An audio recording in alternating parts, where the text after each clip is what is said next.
Movie Wars.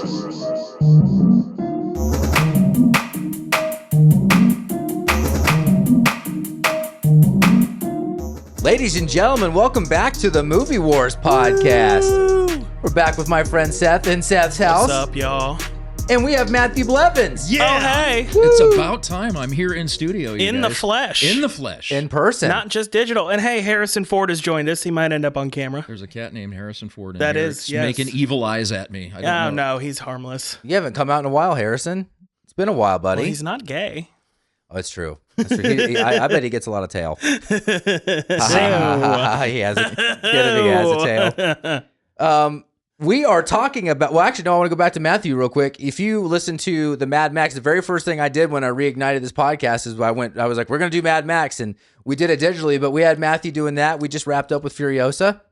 So yeah, we gotta come in better with like a better movie after leaving our last series with Furiosa. Yes. You know? It just like all of the months of time and effort and watching all of those movies and everything, and then you just end the series Furiosa. yes.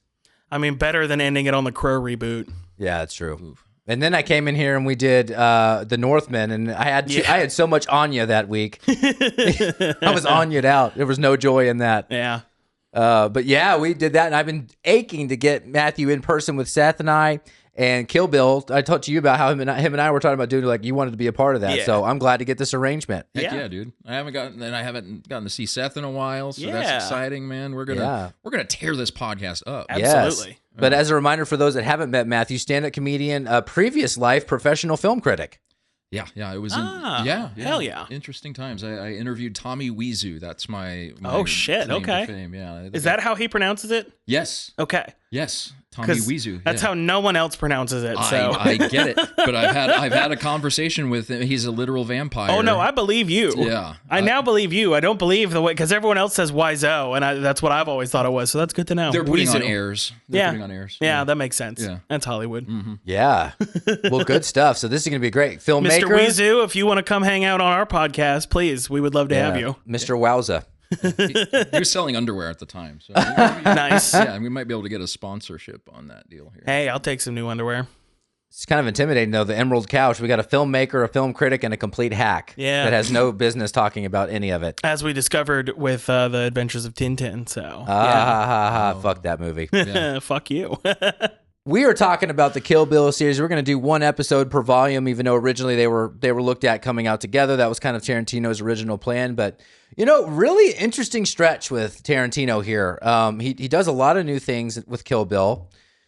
He's kind of in a lot of old things. and a lot of old things. He's kind of, this is an evolution for him in a lot of ways. Like we're a long way from both Reservoir Dogs and we're a long way from Once Upon a Time. Yeah, and Jackie Brown. So coming at it from the perspective of someone who was a Tarantino fan in 2003, I was 23 years old. I had already loved all the movies, and Jackie Brown was the last one to come into this new kind of.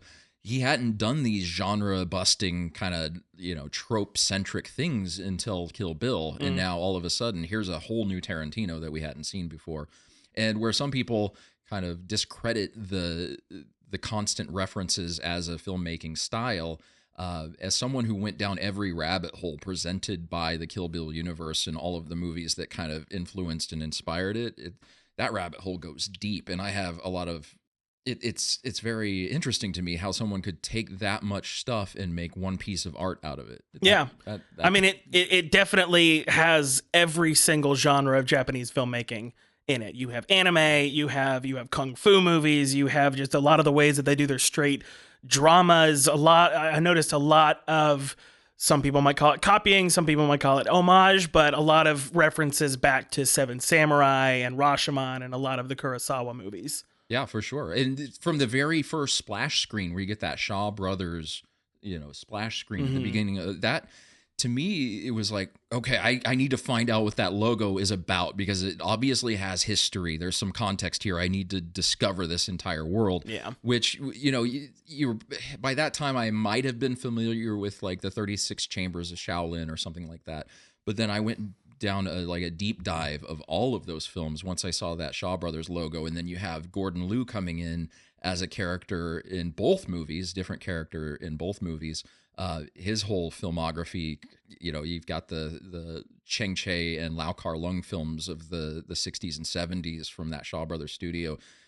I don't know. It just opened up whole new passageways of cinema that I hadn't been familiar with before that time. Yeah. So, as someone who was 10 years old when these movies came out, do you think that Japanese film in general was pretty underrated in the U.S. at that time?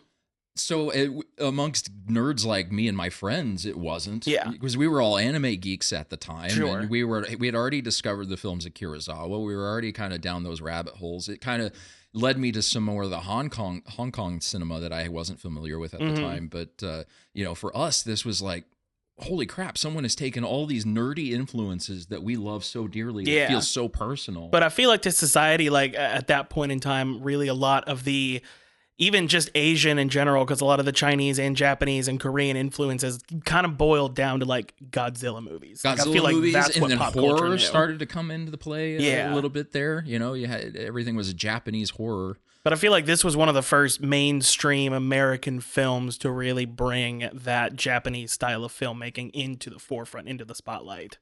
Yeah. It was the only thing like it I had ever seen at the time from American cinema. Anyway, Yeah. And a lot of our American filmmakers, like even Scorsese and other directors that we would lump together with Tarantino, like they obviously, even if at the watching level as just a civilian, at the director level, there was obviously an admiration because eventually there would be a lot of remakes and things like that would come along, or American films that were strongly based on premises from Japanese films. So the influence was definitely brewing amongst directors, or auteurs. Yeah, because now you've essentially opened the entire Crayola box of cinema. You look at a piece like Pulp Fiction, it is heavily influenced by a lot of the French New Wave films of the 60s, things like that.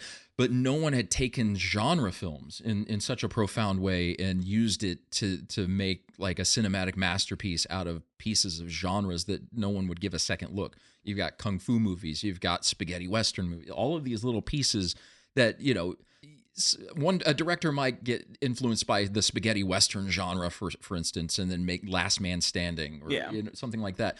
But you never saw quite the collage, I guess, of all of these cinematic influences coming together in such a profound way. And what's interesting is you could go down rabbit holes on every shot in the Kill Bill movies and open yourself to a new world of genres that you hadn't necessarily known about. Oh, definitely. Like the nurse scene, for instance, as she's walking through the hallways with that split screen, that harkens back to Mario Bava in the Italian Giallo films. Those don't necessarily, you don't think of Italian cinema when you think of Kill Bill, but it is one of the most, I guess, as far as national input versus Japan and like the Hong Kong cinema, obviously, Italian cinema is a major player in the Kill Bill movies as well. Well, if you think about it, a lot of the Italian spaghetti Western films that did influence the way Tarantino ended up making movies, a lot of those were inspired by the original Japanese films. Like Kurosawa was weirdly one of the biggest inspirations for most of the Western genre from the 1960s onward. For sure. In which Kurosawa himself was then influenced by the American Western genre. Exactly. So it's this snake eating its own tail thing. But to me, it's so cool because then what you end up with is like a John Ford who, neither from that Japanese element nor necessarily that the American Western element that existed prior to John Ford, but now he's defined all of these new genre tropes. Yeah. And then you're seeing those genre tropes play out in Tarantino movies. Yeah, I think it's really interesting. I think he did a really good job because I loved the times where he would put like the Mexican music in instead of where he had been for most of the movie going with like 1960s, 1950s rock or with like straight Japanese music. Out of nowhere, you have like a Mexican mariachi song happening. Like he did a really good job at finding all of the different styles of filmmaking because you still get the grindhouse feel that he and Robert Rodriguez perfected so well in the late 90s and early 2000s. But he brought like that style of filmmaking along with these old traditional ways of making movies that I do think visually blended incredibly together. Unfortunately, I think the pacing is absolutely atrocious. Really? I went into this expecting to love it again because I thoroughly enjoyed it the first time I watched it, but I've only seen it one time before this. I came into this ready to love it, and it's a slog to get through. Wow. I tried to watch I was going to watch both parts last night, and I got through part 1, and I was so mentally exhausted. I never thought there would be a movie that would make the Snyder Cut feel fast-paced. And this was such a slog to get through of either, in my opinion, very needless background. It definitely plays like a novel, which for me as a filmmaker, I don't like that. There's a reason novels and films are two separate mediums. And the way that he structures this storytelling, there's so much unnecessary lingering in certain shots and unnecessary detail. Like, you could give all of the backstory for all of those characters easily in a third of the time, just because for whatever reason, and this is also coming from someone who loved The Hateful Eight, despite how slow that movie is. This felt way more of a slog to get through than that even did for me. I'm laughing because you literally just described every reason I love Tarantino and I love this film. See, he does it so well in so many other movies, and this was just so over the top that I would be halfway through a scene. It would take 4 minutes to get halfway through a scene, and then I'd realize, oh, literally nothing has happened. They've just been staring at each other, talking about things that don't do anything to further the plot or even get to know the characters better. Like, it's just... And normally I don't like to use this way of describing things, especially with Tarantino, because he has done such an incredible job at creating his own signature style. But this to me was like the most overindulgent version of Tarantino. Interesting. I think his pacing was very off with this. I think the storytelling is fine, but it's like it really comes down to the fact that not much happens over this 4-hour movie. Yeah. And most of the things that do happen are very drawn out. And what I find fascinating is each one of those segments, each one of those character introductions, to me, it indicates it's like it's an encapsulation of a particular cinematic movement. So, Sure. So you end up with Oren Ishii, and then all of a sudden you've got this whole Lady Snowblood thing that been unlike anything else in the movie. And for me, I don't know what it is, but it still has the capacity, after endless rewatches and like 22 years of watching this movie, I still get goosebumps. It's got some beautiful moments. Do not get me wrong. Like, there are some great moments throughout the film, but like the fact that when she gets to Bill, there's still an hour left in the movie. Right. I literally was just like, what the actual fuck is going on right now? Like, it got to the point where I was fast forwarding the scenes of the two of them talking. Really? That's the best part. It kept losing me, and in order to be able to like get through the movie, I had to fast forward. The parts with her and the daughter I really enjoyed, but it's just like when the last hour of your movie is literally them just sitting there talking. And it's all philosophy. None of it, again, moves any part of the story on. For this, it just didn't do it for me. And again, it's not that I don't like these things in other movies. I have, like, the Before trilogy is a great example of dialogue, dense, philosophical discussions, and that's all the movie is. But for whatever reason, it works better in that scenario for me than it did here. Yeah. I think a lot of it's because, first of all, it's wrapped up in James Carradine's persona. I think it's hearkening back. And again, if you're not familiar with the meta level of why Carradine being the one delivering so much of that is interesting. Yeah, you're right. You're gonna lose out on that. But also, I almost viewed him like he was almost Jesus teaching in parables in so much of those. Like, there was like, yeah, it was philosophy, but almost everything he speaks of is he's speaking in parables and lessons and all in comic book references as well. So yeah, it's kind of it's an interesting. It's Tarantino writing his own philosophical persona into the movie. It's funny you say that, because you have used that exact description to describe why you hate other movies. Yeah, well, yeah, when it's done a different way. Yeah, like massive exposition. Yeah, yeah, I do. I criticize exposition. Sure. Yeah, it doesn't faze me. That's all this was. I know. But I dug it. For some reason, I dig it this way. No, you're right. Seth likes calling out my major criticisms. We texted last night because he's literally just like, for example, in theory, Kyle should hate these movies because neither one of them stands on their own as movies. They have to have the other in order to feel complete. I quoted James Cameron. I believe that half-heartedly.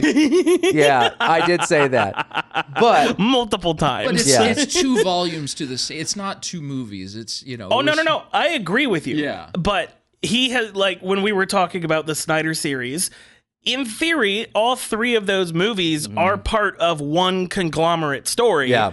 And he was over here saying that, oh, none of them are good because they don't stand on their own. They only set up other movies. I'm like, well, that's literally all this is. Now, granted, go ahead. Sorry. I was going to say, as someone who is married and has had to argue things, that it's just whatever point I'm trying to make right now, you forget about all the other shit that I said before that. Yeah. We're talking about right now. Yeah. And what I'm saying right now is I love everything about the philosophical elements of Kill Bill.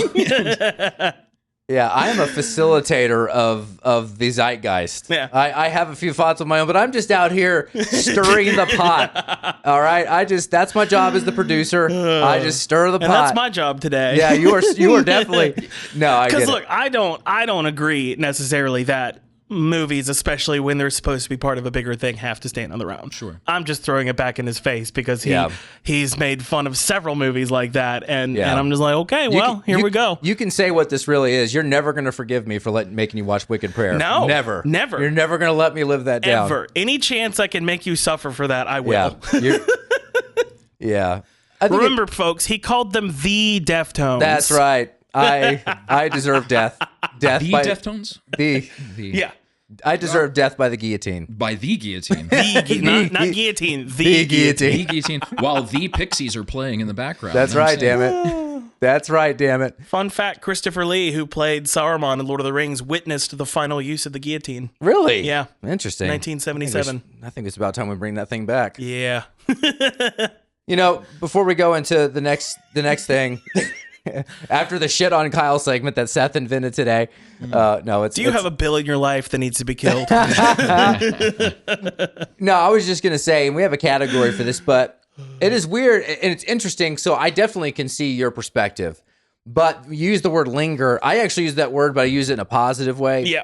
And to me, that is Tarantino's biggest gift and skill, is forcing you. Like he did it, the beginning of Inglourious Bastards is literally you just zoned in on this 10-minute conversation, knowing who's living under the boards, who's talking, and you're just living with it, knowing like... but there's tension there. There's actual tension there. In 90% of that style in this movie, I don't feel tension. Really? I feel boredom. I feel a lot of tension in Kill Bill personally, but dude, I get it. I even when he did it in Pulp Fiction is really the first time you see it with the wallet scene. Yeah. And like just zooming in on it, like you're just forced to face it. I like how Tarantino does that. And with each film, he gets better and better at it. I think personally, and I think this is kind of that middle part where he's really coming into his own, forcing you to linger on what's on the screen. But I dig it, but obviously it didn't do anything for you. Yeah. And again, like Django Unchained is my 7th favorite movie ever made. Yeah. I think that is the perfect culmination of the Tarantino style. Yeah. Things are long when they need to be. Things go very quickly when they need to. But even in this, when things start moving quickly again, you're still going through like a 20-minute battle scene. That at times just feels too much. Can you believe this? There's a movie that came out in 2003 in theaters. It has a 20-minute battle scene, you guys. That's what I'm saying. That's like, you're selling me more. I know, right? I'm just like... It's like, in theory, it should be great, but it's just like, it hit a wall for me where it just crossed the line. Sure. And there's so much context and history that comes with each fight sequence as well, because you're talking about Hattori Hanzo and all of the Sonny Chiba movies that you're geeking out on, because it's like, there's Sonny Chiba right there, man. Street Fighter, Sister Street Fighter, Return of Street Fighter. He's right there, dude. Gordon Liu from like all of the 36 Chamber movies. And sure. It's just like, this film is just drenched in all of those like honest cinematic. All of the forefathers are not only referenced but brought into the project. No, I completely get it, and I have a very healthy respect for Japanese cinema and these artists. Not to shit on Kyle again, but to throw something back in his face that he has also said. if you have to have all of this history to be able to understand and appreciate a movie, I think you failed. See, I think I view this differently, though. I think the backstories are the story. Oh, no, I'm talking about history of cinema. If you have to have a healthy understanding of stylistic influences and references to outside media and this and that and this, I think you failed as a storyteller. Well, but there's another way to look at that one too, though, is it's like, okay, what am I looking at here? Where are these influences coming from? And now it's kind of opened up this entire new world for me to where it's like, I need to understand these influences. I need to search these out. Yeah. I want to have context for these references. I want to know, who these actors were in their prime and things like that. And Kill Bill, I don't know what it was, but for me, as soon as I saw it, it's like, this is all I'm going to do now. I'm going to figure out like every reference. I'm going to figure out where that tracksuit came from. I'm going to figure out where that logo came from. Yeah, and it's also like there are movies that channel influence subconsciously, like directors, writers they're influenced, and you can see it not because they're trying to show it to you, but because that's just how they were raised, or that was how they studied. But Tarantino is purposely using a specific set of tools and paints, and he's pulling from, and he's painting with those brushes here. And I think that's one of the differences I see is, yes, like you can see influences and you can see external media and all that, but then we actually have Tarantino here who's constantly using a very specific toolbox and hues to paint his picture with. And I just think that's how he creates, and I think that's how he makes things. Sure. Yeah. I think he's done it significantly better in most of the other movies I've seen him do. Later though. No, I think Pulp Fiction is a significantly better movie. And it was my least favorite Tarantino movie, and now this has become... Really? Which this was higher up for me until I rewatched it. I kind of am mad that I rewatched it because it would have sat higher for me in hindsight. But looking at it now... and again, I'm not saying it's bad. Like, do not take my criticisms as saying that this is a bad movie. No, him at Seth Case Comedy. So just so you know, just track him down, let him know that he's wrong. Seth Case Comedy. But in the scale of Tarantino, I think this is one of his biggest fumbles as a whole. Interesting. We haven't even gotten to Death Proof yet, but that's the only one. Yeah, I know. So the only ones of his that I haven't seen as far as his official 9 are concerned, I haven't seen Jackie Brown, I haven't seen Reservoir Dogs, and I haven't seen Death Proof. Okay. So this is in context of the other 7 or 6 that I have seen. Now I'm really curious what you would think if you went and watched Death Proof. I've see, that's interesting because I've heard vastly more mixed things about that one than I've ever heard about Kill Bill. Yeah. Kill Bill is like the less douchey version of Loving and Glorious Bastards. Like the people that I know who absolutely swear by Kill Bill, I prefer to be around them than the people who think Inglourious Bastards is the greatest movie ever made. It's kind of like Fight Club. Usually those people are just very insufferable to hang out with. But I mean, I know what it was and I've explained what it was, but it's just, it has definitely gone to the bottom of his list, but it would still be like interesting a 7.5 to 8 out of 10 as far as like good movies go. But in terms of Tarantino, it's bottom rung. You actually just generated a question for me for the questions I didn't have, and now I have an amazing question. Okay. But before we get there, are you a disassociated assassin? Did your master put a baby in you and then try to kill you? You need this podcast. You need it more now than ever. You're in a coma. And I even think at a subconscious level, if someone puts earbuds in your ears and you're hearing Movie Wars podcast, you are having the best coma of your life. Probably. It's a coma you want your friends to experience. Get in on the Movie Wars podcast. Send it to your friends. And I know you got a Tarantino friend in your life. I know you do. We all do. We all do. Or maybe you got these Fight Club people that keep chasing Seth around. I don't know. Why do you think I have so many swords? He has 9 swords. And a lightsaber. Yeah. In fact, we showed up, his door was open, and I was still afraid to come in here. I was like, what if he beheads me and beheads Matthew on accident?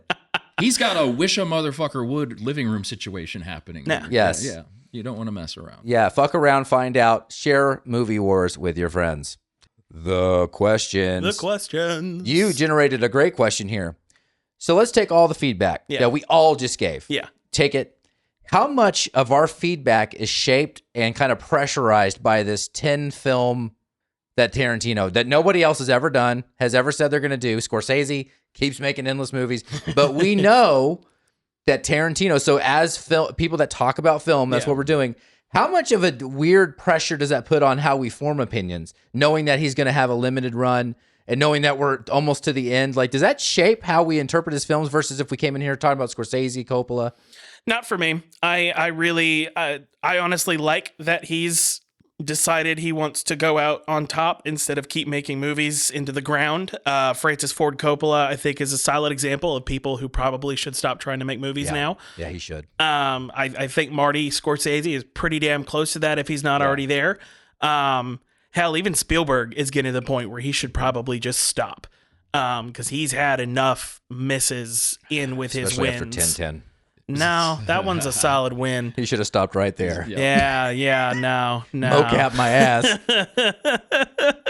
Well, so many good movies. The other movies. thing is like how much can you take Tarantino's whole deal at face value? Because it's like he's been 100%. He's been saying stuff since I was a teenager. Like my next movie is going to be Star Trek and it's going to be badass. Or it's Well, he wrote one. He wrote one, right? But it's like Tarantino every 3 years is like, holy shit, I never thought that he was going to make that one. And so here's what we get.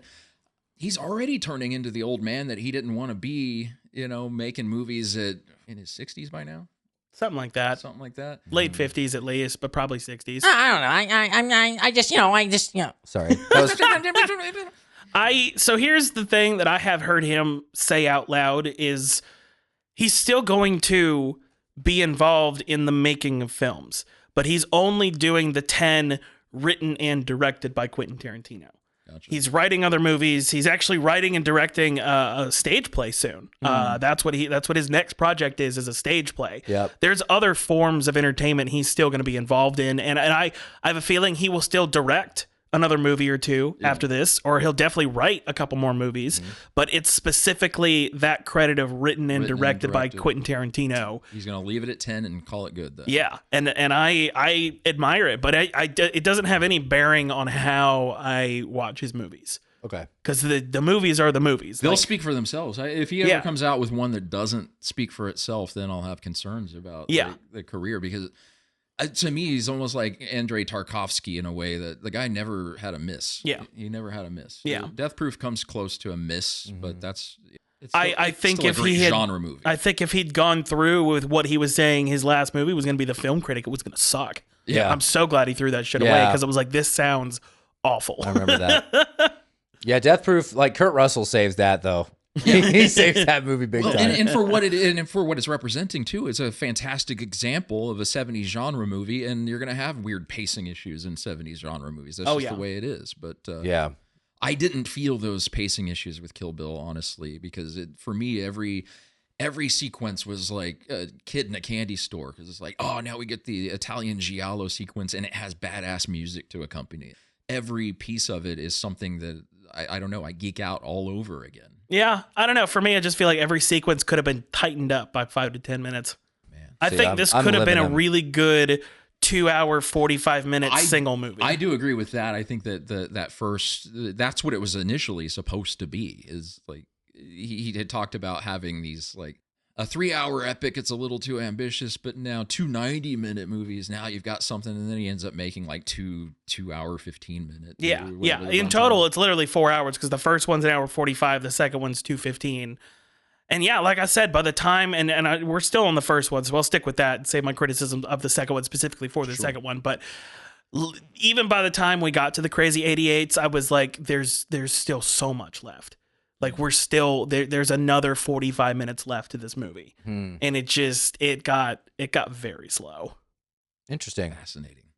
Yeah, the pace is why I love it. It's crazy. Yeah. I'm like absorbed in it. It's frenetic to me. So but we come from we're old men now. Yes, we are. I think that aged by children. Yeah. Those 2.5 hour runtimes are an escape. Yeah. I mean, remember though, you're talking to the guy who is so down to spend 11.5 hours in one day watching all 3 Lord of the Rings back to back. Yeah. Like I am no stranger to long movies, and I love. For the most part, I love longer paced movies. A great example recently, people completely shat on Zack Snyder's Rebel Moon movies, but then the director's cuts came out, which was the original way he made the movies. Significantly better movies, and weirdly, the pacing is better in those movies because it's longer. When you watch the shorter versions, a lot feels like it's missing. This does the opposite for me. Interesting. Yeah. Yeah, I think actually it's funny, I'm going to answer differently here. I definitely do think it leaks into how I view these movies, mostly because I'm an admitted Tarantino fan, love him. And I think it's like innings of baseball, and we're like getting close to the end, and every time I watch one I'm thinking we're almost out of these. Like and it's just like, and so it puts this weird pressure on how I view it, and I feel like more so I'm always stack ranking things, right? Like within director portfolios, but here, I'm like, I feel this pressure to be like, well, I got to rank him more because he's only going to have 10. It's like, how do they rack up? And so I'm actually looking at details more. And I do think it forces me to like really look in places and look in the corners and really assess them in a different way than I would someone else who doesn't necessarily have that limitation. Yeah. So that's interesting. Did anyone else think about what their assassin animal name would be? Because I'm so far removed from the assassin life, but like Copperhead, I'm just like, wow, that's amazing. Well, he is my spirit animal, so my assassin animal name would be Seth Rogen. Seth Rogen. Yeah. I was gonna do a pangolin. Yeah. The penguin. Yeah, I would definitely be a golden retriever. Yeah. There you go. Yeah, I am not built for the assassin life. I wouldn't make it 2 seconds in this life. Although I would be the one to get pregnant, though. Yeah. Yeah. I'd probably be the rhino. Yeah. Like, I'm a big boy. You don't think I can move that fast, but then I just come at you and you're like, what the fuck just happened? Yeah. I'd get in a codependent relationship with my like handler as well. Start having babies and have him come sabotage my wedding, all that. I could see me falling into those traps. I'd be the rhino. He'd be the bird that, eats the bugs off the rhino's back. It's a symbiotic relationship. Yeah.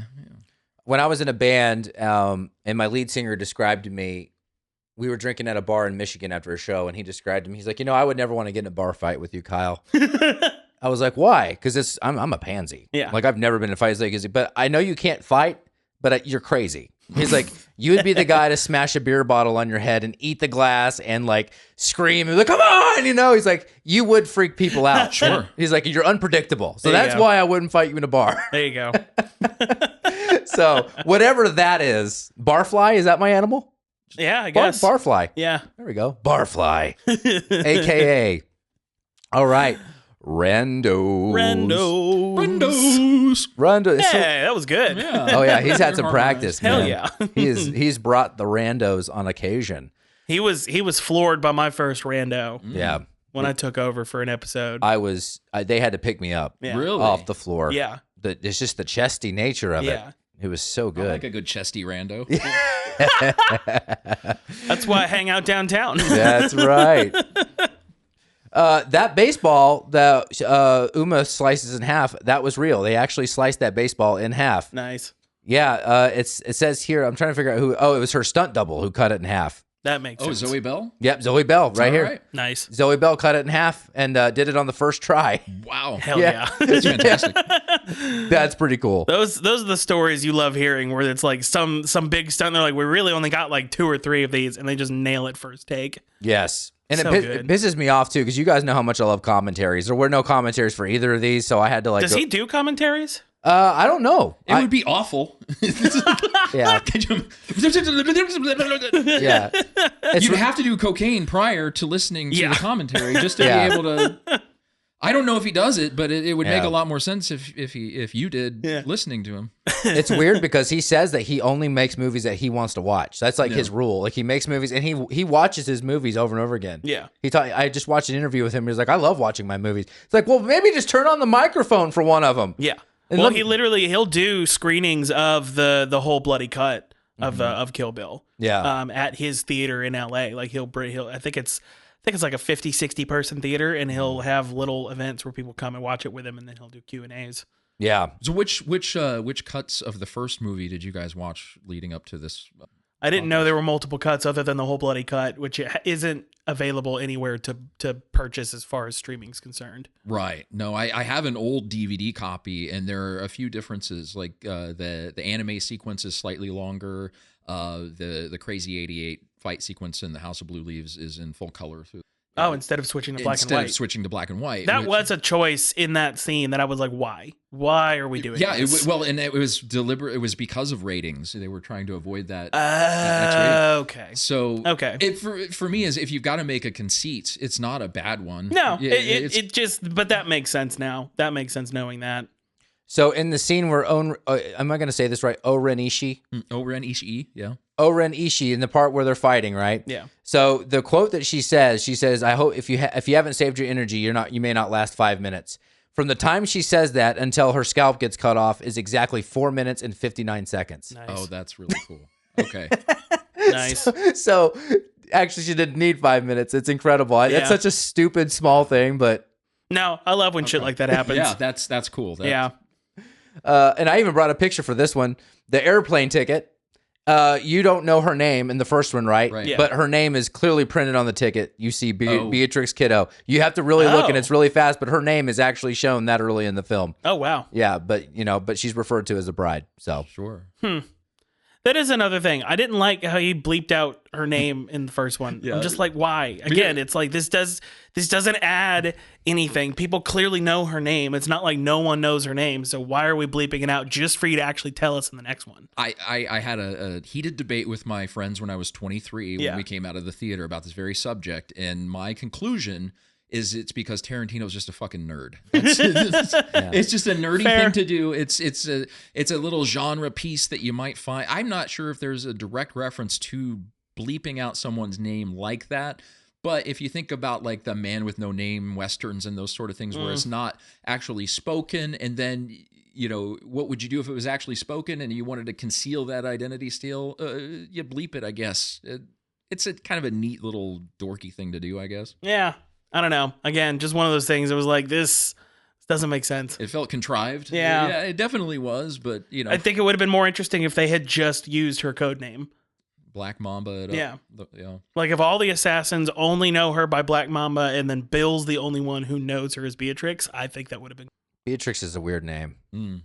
Is that a real name? Yeah. Beatrix Potter. I know Beatrice No, with an X. with an X. Yeah. Beatrix Potter. Beatrice- Who did Peter Rabbit and all that. Beatrice is someone who churns butter. Beatrix is someone that wears leather and whips people. Sure. Right? Yeah. Am Do I you want a thinking about that number? right? Do you want a number? Well, the suffix trix actually means woman. So if you're an aviator, you're a man pilot. If you're an aviatrix, you're a female pilot. Wow. That's the actual word for female pilot is aviatrix. You're some kind of fucking cunning linguist over here. This guy and his fucking linguistics. Am I right? Holy shit. What side of the mountain did you grow up What, on? was some kind of tricks? It's like having a college degree or something. I got one too, but it was in Arkansas. The number one thing that people do in my school I graduated was like FFA. Like Nice. they become farmers. This is interesting. The only member of the assassin crew that dies by the sword is Oren. Everyone else does not get slain by this amazing sword. Kind of crazy. Oh yeah, no, that makes sense. 5-finger palm for Bill. Elle's eye plucked out, Yeah. and she runs into shit. So she forced him out of retirement, forced him to spend a month making this thing, and then she only uses it once. That's just. But I think she kills the 88 with it, right? Though. But not really, because she's just chopping off limbs, making them go home with their limbs. I don't know if she actually. Well, no, a lot of them are dead. A lot of them are dead. Because yeah, I noticed in that scene, like only about half of them are crawling out. And Gogo Yubari was killed with a wooden thing. So yeah, huh? Yeah, it is kind of interesting. Maybe I missed it because I was bored. I thought he just gave her a sword. I didn't think he made her one. No, He made her one. Oh, You okay. must have been bored because that's yeah. my favorite part, Yeah, actually, of it's the like, movie. I'm gonna go spend a month. You can hang out in my creepy attic for a month and just train, I guess. Yeah, I missed that. Yeah, he told her to practice, and he makes her one. Beautiful sword. And last rando. So actually, Uma Thurman got really hurt on the set of this film. That's not surprising. Yeah, and it actually was for a driving scene. The crew actually came out and said it would be unsafe for her to drive this car, and Tarantino did not want to do it with CGI, but some of the crew disagreed. Ended up wrecking the car, and she hurt her knee and her wrist and got really jacked up. Yeah, and apparently they didn't work together for a while after that. Yeah. She wouldn't. They weren't on speaking terms, I guess. He had to apologize to her publicly, apparently, for that. So anyway, those are the randos. Did she ever work with him again? I don't think she's been in anything else that he's done since. Yeah, I guess not. Because she was in Pulp Fiction and then this and then that's it. She also has not done a lot in general. Yeah. I mean, I'm sure she's done stuff, just nothing like crazy. Like, I know her daughter is kind of jumping into the limelight now, which I think is cool. But it's also, she's the one who was saying that it's absurd that you have to have X number of followers in order to get cast, even when you're like stupidly famous now. Brolin was just talking about that too. And Ethan Hawke. Her dad. Yeah. Oh, really? Maya That's her Hawke. dad? Oh. Yeah, she's Uma Thurman and Ethan Hawke's I didn't baby. know that. Yeah. What a power couple. Right? Those Thurman girls. They really can pick them. Well, that's why when Tarantino has tossed around the idea of a Kill Bill 3, Maya Hawke would play the daughter. Uma's one of my favorite actresses of all time. Yeah. I love I mean, her. I'm pretty sure they're divorced, but Aw. yeah. That destroys the whole thing. Poor Maya. Yeah. She needs Kill Bill 3 Yeah. It's her- not happening. for her psychology. Tarantino is very much said it's not happening. I love it, but I don't need a I'll third. believe it when I don't see it. That's what I'm saying. I'll believe it when he's dead. That's right. Shall we kill Bill? Let's do it. Shall we get a fancy sword and only kill one of the categories? Yeah. If could we spend a month making it? Yeah. I spend months trying to make a point, so Yeah. I Yep. get a whole ass sword at the end of it, Yeah. There you go. Yeah. There we go. hanging on Seth's wall. Hell yeah. Let's war. Bill cast. Top Kill Bill cast. Our top build. Uma Thurman, David Carradine, and Daryl Hannah. Who did Daryl Hannah play? Daryl Hannah. L Driver. Oh, yeah. Yep. Her name's Daryl? Earl. Damn. Yeah. I did not know that was a gender neutral name. Daryl. Is it Daryl? No, it's Daryl. Daryl. That's Daryl. Daryl Hannah. I know she looked like somebody else, and I remember looking up. Oh, I don't know that, but I had seen her. I feel like I'd seen her in something else. There's a lot of actors in this I felt like I'd seen in other places, and then I looked through their IMDb, and it was like, nope, I really haven't seen you anywhere other than this movie. Mm-hmm. I give it a Hanzo sword. I think everyone brought their A game to this and did their absolute best. Yeah, definitely a Hanzo sword, and it not only you reassess the entire David Carradine, like you look back at Kung Fu with whole new eyes because it's like this guy's amazing. Yeah. He's cool. And then Daryl Hannah, I think she does her best work in the second movie, but is great in this one too. Yeah. Yeah, definitely. I think even as far as Uma Thurman's concerned, the second one does get a better performance out of her, but this was quite good. Yeah, as far as Uma Thurman is concerned, it's like that's a career defining role. Yeah, absolutely. Yeah. Yeah, that was a Hanzo sword. Like this, Uma creates such a aura, and she does this in Pulp Fiction too. I don't know how to describe it other than like she generates an energy around her, like a mystery, a sexiness, or whatever you want to call it. But there's just like you're watching her like in this role, and she's kicking ass, but she still has this like mysterious vibe around her. No, she was really good in Les Mis, actually, with Liam Neeson and Jeffrey Rush. Pretty sure she was Fantine. Full job. Really? So no, it's sad to see that after this, her career kind of really slowed down because she was like a powerhouse actress of the night. Yeah, and it's not just the moments where she's kicking ass that are cool to me. It's those little subtle human moments that the character has that kind of make the movie for me. It's like that. I'm trying to think of the specific example where, like at the House of Blue Leaves, for example, where it's like Lucy Liu is asking, "Do you really think it was going to be that easy?" For a minute, it's like a human moment. It's like real. It plays real. I kind of thought it would be, yeah. I got that when she's talking to Hanzo, and her playfulness at the beginning of that conversation is so good. Actually, both of them. Yeah. Right. The playful discourse, and the moment she starts really speaking Japanese, she almost shifts. She goes into third gear. Absolutely, yeah. And she plays both of those parts perfectly. Like she plays an American tourist in Japan really well, but knowing that we're all in on the fact that she's not letting everything be known in this moment. Yeah. She's playing that really well. Yes. All right, so we got a Hanzo sword so far. Beautiful. Yeah, and that performance is just killer, dude. Supporting Kill Bill cast. Yeah. We have Lucy Liu as Oren Ishii. Someone I don't think gets a lot of credit because she's not in it a lot, but Vivica A. Fox is Vernita Green. Daryl Hannah is, I already said her. How did she end up? She got above, she was up there in the pay scale for this movie, by the way, to be top 3. Michael Madsen is Bud.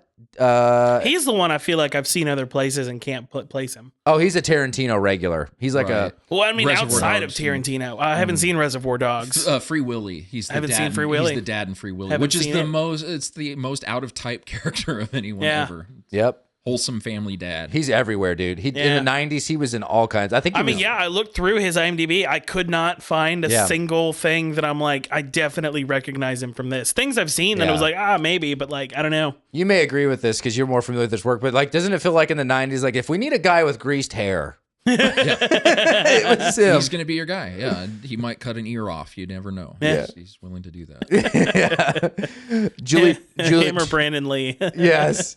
Oh my God. Julie Dreyfus is Sophie Fatale, and I'm trying to see if there's so many great ones. Hattori Hanzo, and I unfortunately, I don't want to butcher these names, but Shinichi Chiba.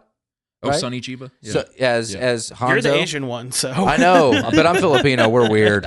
We eat earthworms. There's so many good ones. I can't go all the way down this list, but there are just so many great Japanese actors here too, and I want to make sure they get credit. We'll just Yeah, even the entire country of Japan. yeah, all of it. Thank you. Gogo Yubari, just this little offside character, right?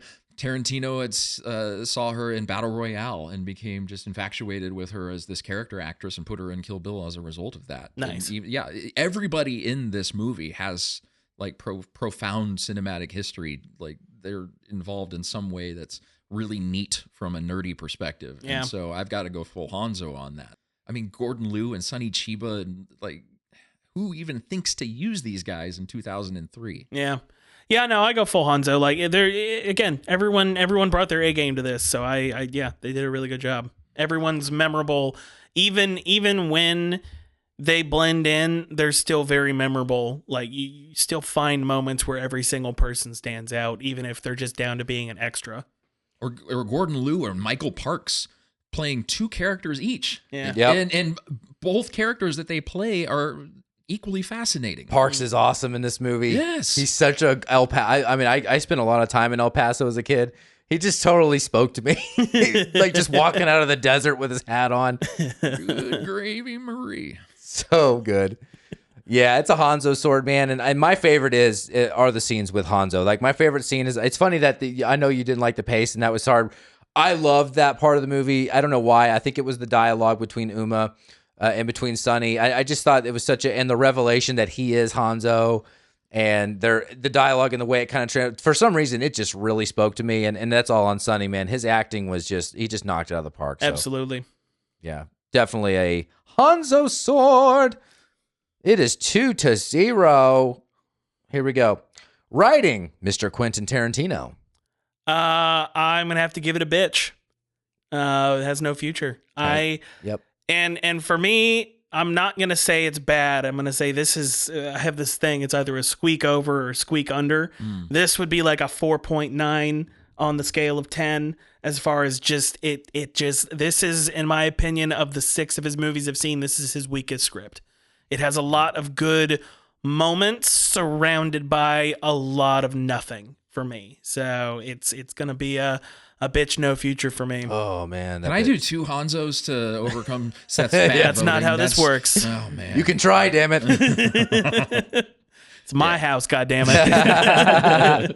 I definitely go full Hanzo on this one. Just primarily because I was already deeply into these cinematic worlds, and like I said, there was cinema before Kill Bill came out, and then there was just cinema after, much in the way that Pulp Fiction was in the 90s. It was like there was all the movies that tried to emulate what Pulp Fiction was doing in the 90s, and I feel like Kill Bill had a similar effect in that early aughts cinema, where it's like we're going to do everything's going to be this genre-busting thing, and it's, which is really interesting if you do it at a level that Tarantino is able to do it. And also to be able to take all of those cinematic references that are, by all intents and purposes, it's all throwaway cinema. It's all like garbage genre cinema, but to be able to take that ember and blow on it and create a fire out of it, I don't know. It's just something. I feel like that all relates more to directing than writing, though.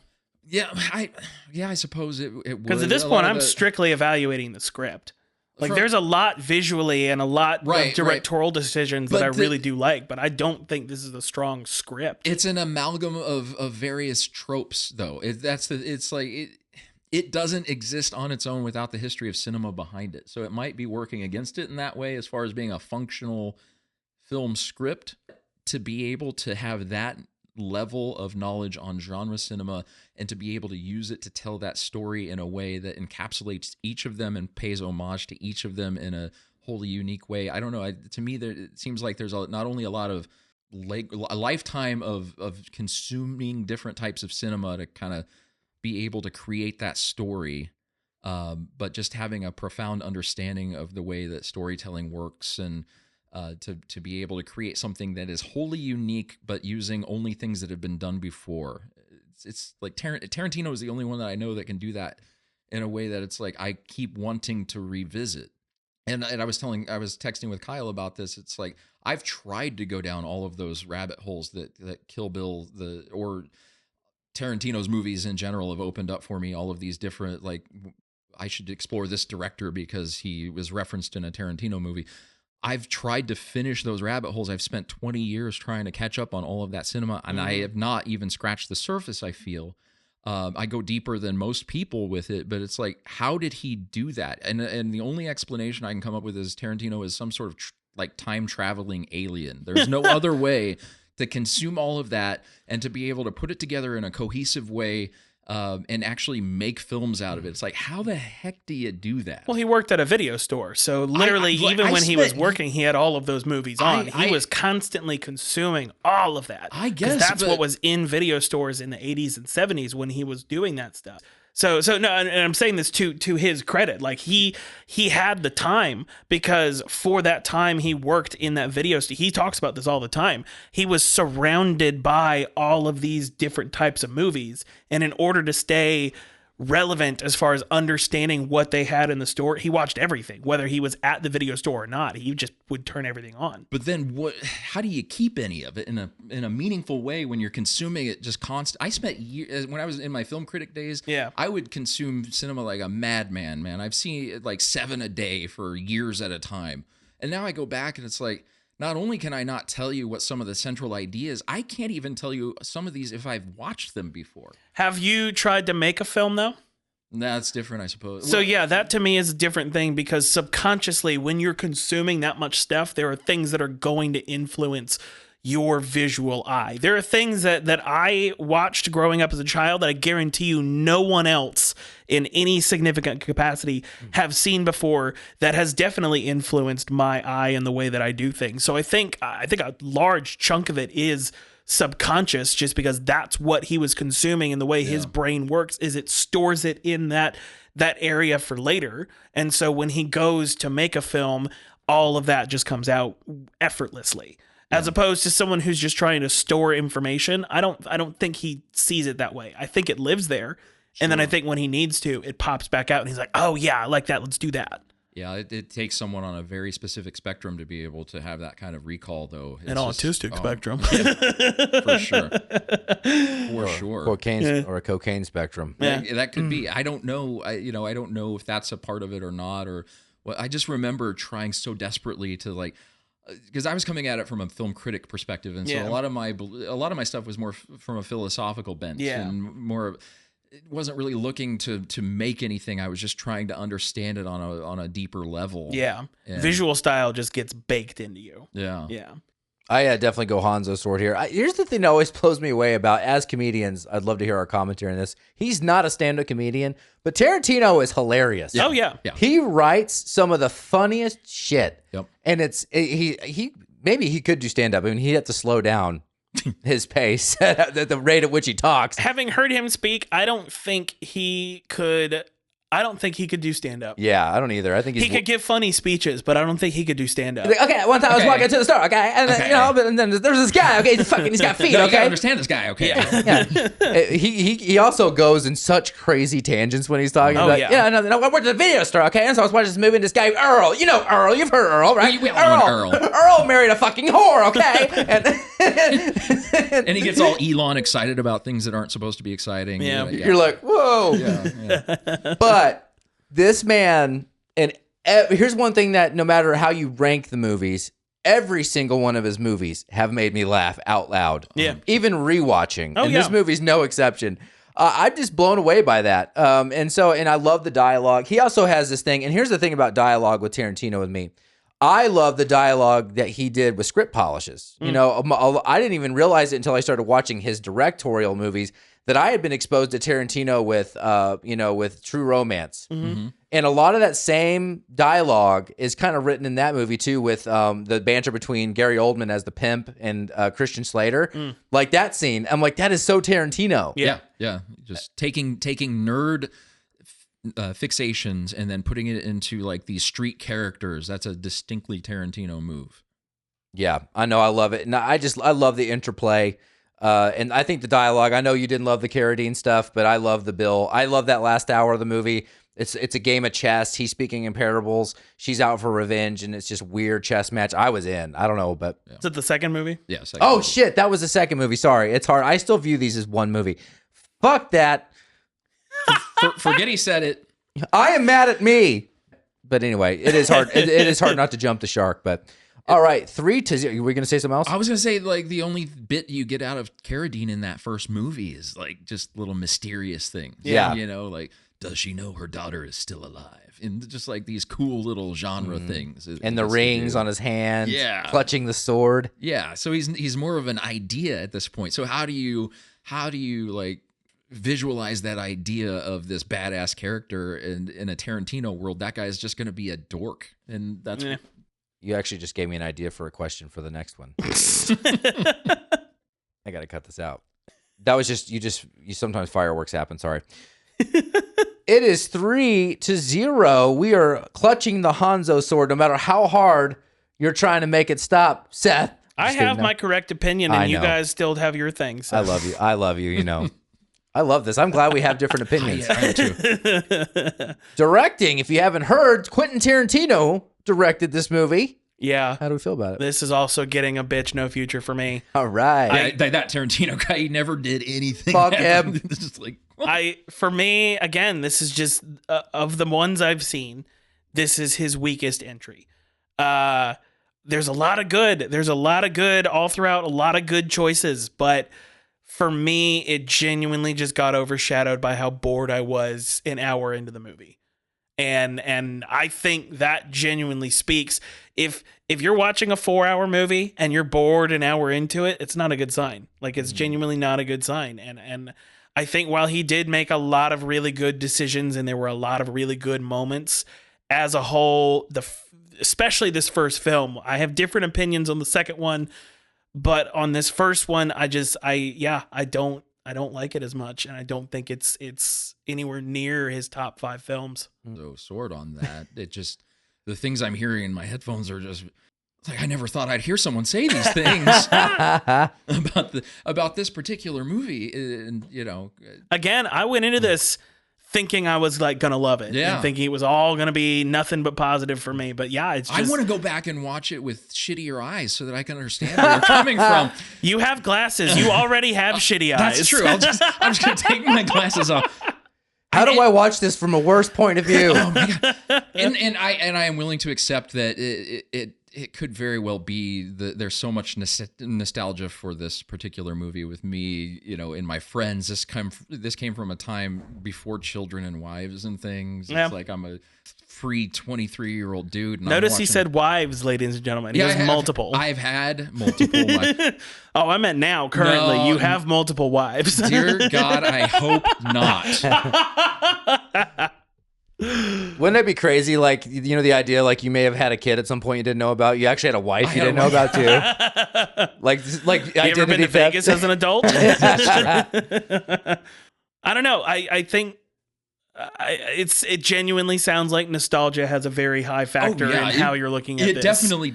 I don't think I can look at anything objectively. I spent years as a film critic. I don't think I can look at anything objectively. I think I was only fooling myself in the times that I thought I was looking at something completely with objective points of view. Because my first time watching this movie, I was in college. So, I mean, I was a very, not the same, but a very similar age to you when I first saw it. Yeah. And that was the only time I'd seen it until yesterday and today. Interesting. And yeah, it just, unlike unlike Pulp Fiction, which again, still on the lower end of my Tarantino listings, I think it holds up significantly better in terms of being a well-told, fluid story.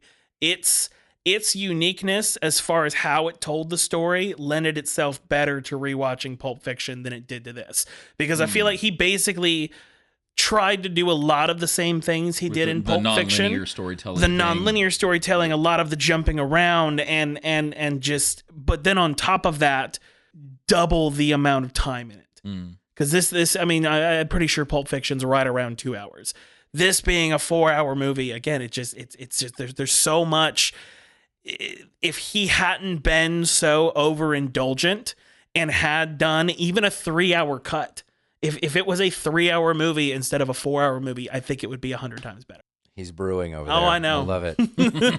I knew going into this how this was going to go. I knew they were going to gang up on me again, just like he always does. Oh my gosh, is that really how you feel about me? Every time You're I bring a movie to you, one-man wrecking crew, Kyle Castro. Do I really? Yeah. No. Is this like actually something you harbor against me? always. No, I'm kidding. Oh no, my God. I mean, legitimately, there have been many times that I've brought movies in, and you and whoever the guests are just like, "Oh no, this fucking Oh my sucks." I'm God. like, "This is my favorite movie, so fuck you." I feel bad. No, I feel bad. Is this Upgrade. are I you- brought to you. I And like I'm like, Upgrade. You fucking hated it during the movie or during the podcast. I think you're thinking of Drew. No, both of you. Really? You both shat all over that Oh, movie. I liked it. Damn. Well, now I feel bad. Is this you quitting Movie Wars? No. Oh, okay. This is me staying here to make it as bad for you as I can. Okay. I love it. I love it. I love being here. Oh yeah. You do sleep here. I do. I love the directing here. Here's the thing. I don't have the nostalgia thing that you have because this is not one of my favorite Tarantino movies. No. I do love it. It's just not in the upper echelon. But in terms of just being a movie out there in the world, I'm absorbed by it. The visuals, the way it transitions, it feels like you're getting a lot of different flavors. There's a palette of things he's pulling from. I'm absorbed by it personally. So yeah, I give it a Hanzo sword. For the record, going into this rewatch, this was my number 2 Tarantino movie. Really? Well, you've only seen 3 of them, apparently. No, I've seen 6. Oh, 6 out of the 9. I haven't seen 3 of them. Okay, I got you. This was my number 2 directly behind Django. So I just want that out there. I went into this with the best possible outlook on this movie that I could have. I came into it as a pure fanboy. Just shameless fanboy. There you go. Yeah, Yeah. I drive my minivan with the hopes that one day I'll be able to say in the Esteban voice, "The pussy died." Because that minivan's going to die one day, and I'm going to be able to say that. That's funny. That's funny. Hey, as I hell. loved Brazil. Yeah, you did. I loved Brazil. Yeah. Well, The only he one. liked a Terry Gilliam movie. Back off of your ledge there, Kyle. Oh gosh. Now I'm like self-conscious. All right, I'm gonna start shitting on Kill Bill now. Apparently, I need to even the score. That's so funny, dude. 4-0, the Hanzo sword. All right, what's in front of us? Cinematography, production design, sound, costume, editing. This is going to be a squeak over for me. Squeak I think over. the editing is 49% of what I don't like about this movie, and everything else is the 51% that I do like about the movie. And fascinating. And it was a Sally Menke, had been the one that edited it, and that was some of. I mean, hasn't she edited like every movie he's done? Until recently. Yeah. So I think people have some issues with the pacing since she passed away, actually. Interesting. Yeah. Yeah. This, again, just like overall, it's going to be a Hanzo for me, but it's going to barely squeak over because the editing overshadowed so much of what was good about the movie because the pacing was so drawn out. Just like so many times I kept being like, all right, you've made the point abundantly. It's time to move on. And there's still 5 minutes left in the scene. Yeah. Still a Hanzo, everything else, all of the visuals themselves, absolutely masterful. Every single shot is a painting. The costume's incredible. The props incredible. The sound design is wonderful. I do love the over-the-top nature of the sound design in the moments where it's particularly trying to be a kung fu movie. Because in the scene where in the what is it the big club at the end The House of Blue Leaves. The House of Blue, the House of Blue Leaves. There is a moment where the sound design switches completely from where it's been reasonably realistic, movie realistic, to just over the top, whoop, shing, like crazy ass sound effects. I love that shit. And what's fascinating about that is that there is a demarcation multiple times in that one scene. Yeah. She opens up the doors to go out to the showdown in the back, and it's like she's opening the doors to an entirely different film. Yeah. It's very yeah. So no, visually, cinematography, absolutely love it. The editing almost ruined the entire thing for me. Interesting. Yeah. I've never heard anyone be that wrong before. Oh man. I'm going to have to go full Hanzo, and then I'm just going to have to rethink all of my friendships. And I'm just kidding. There's a reason we haven't seen each other in so long. No, I knew this was coming. And did Tarantino come up at a gig or something? Yeah, I mean, not even once. No, I think it did in passing, and then I held on to it to an absurd degree.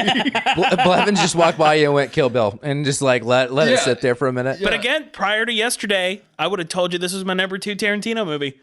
It is interesting how time does change things. Yeah. And, like when you watch a lot of movies in between, like, and we do, because we do this podcast, we watch a lot of movies, and in your opinion, that happens to me all the time. It's like, oh my God, like I don't see this the same way. Yeah. And honestly, rewatching this, I did kind of unsee a little bit of the magic too. With because a lot of the scenes is as vibrant and as electric as the pace can be in the movie. It does it's just like one person in a frame walking around. Yeah. I get where you're coming from 100%. I'm just going to stand by my ground. No, do your thing. I'm just going to. It's called movie wars, not movie butt fucking because we're buddies. Oh, but I like being buddies. I thought we had a whole buddy segment planned for after we get done talking about these stupid movies. That's what war score is. That's what's code for. Yeah. Is butt buddies. 5-0, a squeak by. Oh, you're not going to give your. I thought I did. You didn't. Oh, I didn't. Shit, I always forget. I get so like just enamored. I love. If I can say there's two. I said the comedy earlier. There's two things I love about every Tarantino. No matter where I rank it, it's the comedy and the editing. Yeah. I do love the editing. It's something that I think is unique to him. What was his previous editor's name that died? Sally Menke. And he has a great relationship with his new editor too. He's been with him since she died. I just think you got to have an interesting relationship with Tarantino to be his go-to editor. Oh yeah, because like he wants shit to breathe, where the editor's probably, can we just please cut it right here? He's like, nope. We're gonna be in this conversation with the Nazi leader for 10 minutes. It's the most important thing that's ever happened. And in a way that's what makes Tarantino. It's like, no, this is important, and I'm gonna just beat it to death. Yeah. To the chagrin of Seth Case. Yeah. God, I almost said something about the second one. I'm like dying to talk about the second one because of some of the stuff in that movie. But there are just moments in this first one where like, I just love how I'm being forced to come to terms. I loving the visuals, the editing, and the pace. I just think it's cool. It's something for me because it starts so fast paced. Like other than the prologue where it's the black and white and she's lying there and right before he shoots her, then it immediately cuts to her going and fighting the first woman. Sure. And it's like that juxtaposition of that scene being so perfectly paced as far as balancing out the quick nature of the fight versus the slow breathing room for the conversation they have before the second fight, or not even fight, but that second moment where she shoots her and then she kills her. That to me should have set up the tone, not stylistically, not visually, but just the tone of the way the rest of the movie should have been edited there. And the rest of it goes as far to the extreme as it can, both in the fast pacing, but also even when the pacing is fast, it's an incredibly drawn out scene. Yeah, it's just there. It's always unbalanced for me. It's letting that soundtrack breathe too. I think in a lot of those scenes, it's just paying service to the cool songs that are selected for it.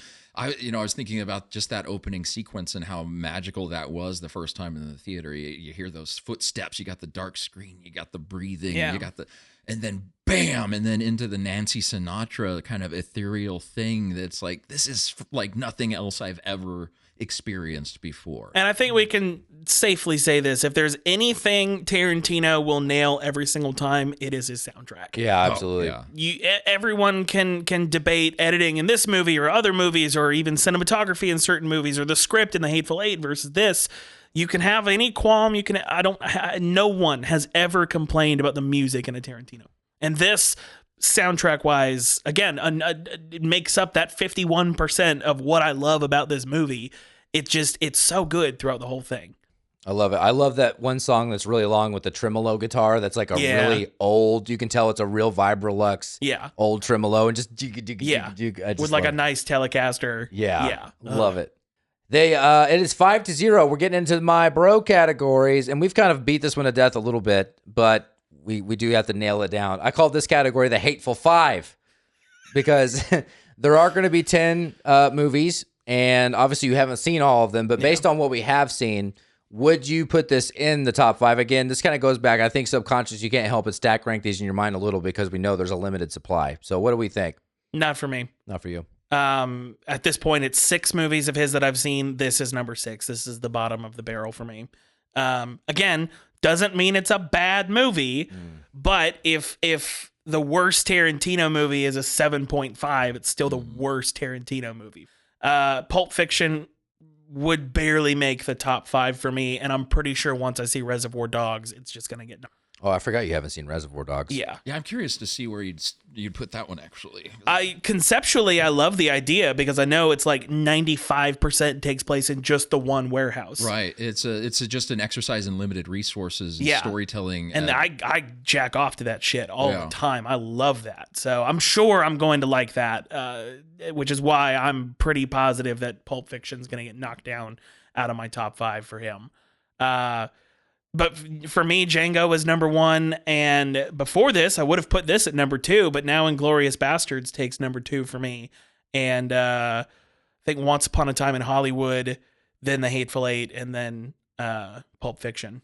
It'll be interesting too. We'll have to, the next one we'll have to talk about, because this is considered one film, right? Yeah. But in his stack rank, so I guess we could just see differently, but whatever. Sure. I would put this one in my top 5 for sure. Actually, the first time I watched it, Jackie Brown was my number 1 Tarantino movie going in. Because at that time you only had the 3 movies, and then you go in there and it's this new genre busting thing, and it's like, holy crap. He can do so much more than I would have ever given him credit for at that time. Because it was a world before you had Inglourious Bastards, before you had Django Unchained, before Once Upon a Time in Hollywood. It's definitely up there for me. I think I'm coming at it from the perspective of a middle-aged man, though, who had only had those first 3 movies, going into my adult years. And it's like you held those, you cherished those 3 movies. Yeah. Yeah.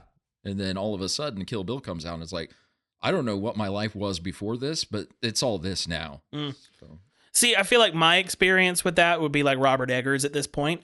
And this would be to Robert Eggers what Nosferatu is. And Nosferatu was good. Didn't wow me like his other movies did. And I kind of feel, as far as, again, I think by the time I watched this one, I had seen 3 of his movies. Yeah, this time it just didn't hit it for me. Yeah, it's what happens, man. That's what's crazy about art and life. Is it in your top 5, Tarantino? It is not. Okay. Yeah, it is not. No, So technically, that means you and I have both gone bitch no future. That's right. Yeah, and the thing is what's interesting with me about Tarantino compared to my favorite director of all time is Scorsese, and it's been hard to watch him progressively get worse over time. Yeah. And I have a controversial opinion that Departed is one of his worst movies. Oh, I hated that movie. Yeah. I'm not going back and rewatch. Who's rewatching Departed every year versus Goodfellas? I know some people actually who like swear by the Departed. Give me their names, because I don't need to be friends with people. Let's talk about terrible editing. The Departed is one of the worst edited movies I've ever seen in my life. Terrible soundtrack from a guy that's a masterful... Yeah, he invented the needle drop technique. Yes, he literally did. Horrible. Leonardo DiCaprio's accent, horrible. Yeah. Choosing Matt Damon for the cast, horrible. I'm sorry, I hate Matt Damon. But don't bring Matt Damon into this. But you're gonna hate The Odyssey then. I know. I'm really curious how that's gonna go. The Martian was bad enough. It's just him on a planet. I'm like, oh my god. And yet, when he shows up in Interstellar, it's like incredible. Yes, he is. Yeah. But the thing I'm just looking at the list here, and what's wild to me is Tarantino's not doing what Scorsese. Yes, it's at a smaller scale because he's only doing a few movies, but every movie, because my favorite movie is, and this is very weird, this is not how you know this, you've known me long enough now, the newest movie is never, Once Upon a Time in Hollywood is top 50 for me, and it's my favorite Tarantino movie. Yeah, I get it. It's just masterful, and he also thinks it's his best movie, which is interesting. And it's really good. Kill Bill, fantastic filmmaking. You've heard me dote on it the whole time, but no, I mean, I'm looking Hateful Eight, Django, Jackie Brown. I'm with you on Jackie Brown. Pulp Fiction. I just can't. It's really good, but I cannot unseat any of those movies with Kill Bill. Yeah. I just can't. Yeah. Well, So even Hateful Eight for me, like Hateful Eight is very long and is very drawn out, but I view that particular movie as almost like a filmed stage play. Yeah. Like it's very purposefully done in such a way that the dialogue is what's important. The visuals are not, even though the visuals are still great. Right. Again, every shot is still a painting, but the point of that movie is the dialogue. he's on his Eugene O'Neill bullshit in Hateful Eight. This one, again, it just feels unbalanced for me. and Walton Goggins. And Walton Goggins. Sometimes you just drop that. And Walton Goggins. He makes everything better. Yeah, he does. Righteous Gemstones premieres tonight for the final season. I can't wait. He crushed me in The Hateful Eight. All my favorite moments in that movie are Walton. So good. Well, we fell off 5-1. So we got one category left, and we're going to talk about one specific scene. It's the longest scene. It's a scene that pretty much this film is synonymous with. I called this it's funny, I didn't mean to do this. The Hateful 88. But technically 88 people weren't killed for this in the scene, but there's a high body count. And They were at least maimed. Yeah, maimed. And Tarantino says even he just called it this in jest because he thought it was a cool title and all that for this scene. But I mean, Crazy 8 is the card game. That's been a thing. So how do we feel about, because you noticed the sound changes, like so much is happening here. We're seeing the sound audibly change, the music's changing. It just kicks into a different pace. It's what this film is known for in a lot of ways. What do we think about this scene?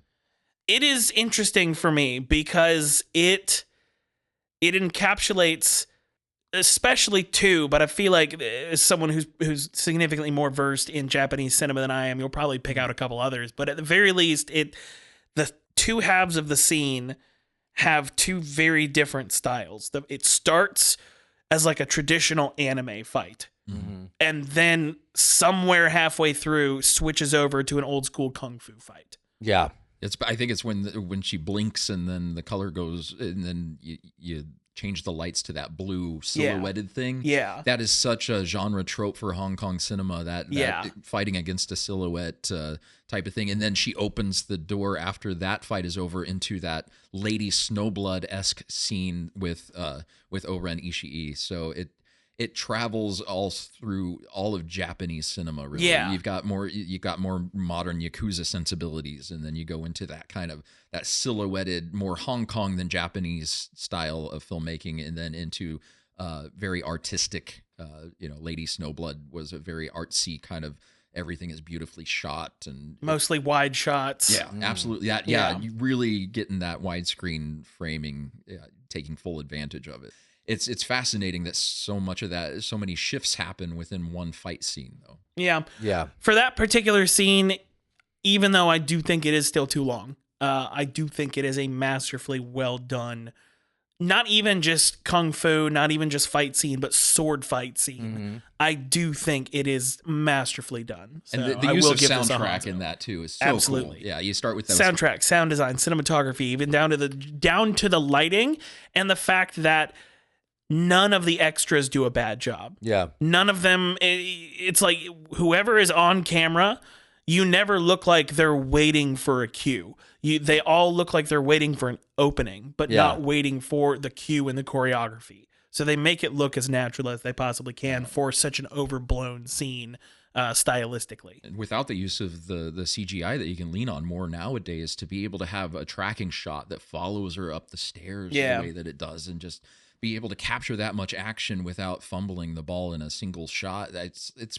pretty spectacular filmmaking. Yeah.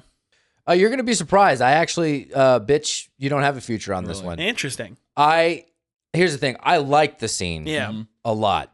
It's one of my least favorite parts of the movie. Yeah. It's actually one of my least favorite parts of both volumes. Yeah. This would be a squeak over for me Okay. in case it wasn't clear. There's a lot that I love, and the thing I'm loving again with Tarantino is the comedy of, is her name Sophia, the one that gets her arm cut off, and she's still like laying there the whole time, Yeah. and she survives, and that's hilarious to me. It was the only time in the movie where I was a little bit kind of like, okay, this is a long scene. It's kind of weird because it's the most action packed, but I think I was. That's what I'm saying though. Is even when the pacing is very fast, it is a 20-minute scene. I'm missing the chess match that the dialogue is giving me, and at a certain point, about halfway through it, I'm like, can we wrap this up? Yeah. Because then it's followed by the amazing sword fight between her and Oren. Yeah. Right. Then it's right back. I'm like, ooh, the chess match is back. I'm like back into it. Yep. So again, it's a good scene, like you said. It is masterful in a lot of ways, but I'm like, this is the only one where like, let's wrap it up. It's got 3 boss fights in it. 3 boss fights. Yeah. When I hate to say it because I like this movie so much, but when that second wave of guys comes in, I actually said, fuck. Yeah. More of them. Yes. You know, and God, I'm going to probably get crucified for this, but comparing it to like a John Wick sequence, one thing that I think why people are so into John Wick, besides the simplicity, is that it's weird. John Wick is this scene 20 times, you know, literally. But each one has so many levels, like they're changing levels and different weapons and different moves, and all of a sudden he's in a car and he's whipping. Like, it's weird how a 20-minute Wick scene somehow still can keep you invested. But Wick came from a world where Kill Bill already existed. Kill Bill comes from a world where none of this existed, other than weird genre films. You know, True. No, that's a really good point. I love having your knowledge, man.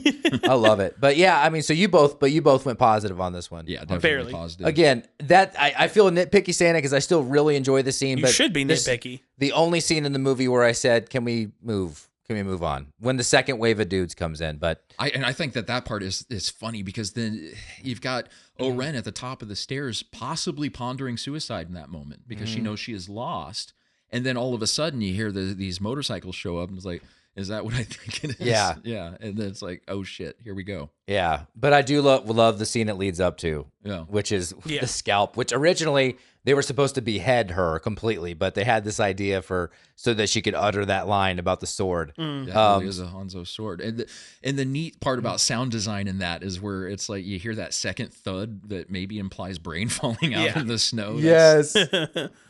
Well, 6-1 here. A lot of interesting discussion around this, and we're talking about nostalgia, and it moved down on your list. A lot of it, I love it. I love the interesting movements that we have around, around movies over time. Yeah. So especially when we got this compressed timeline of the 10, if it's 10.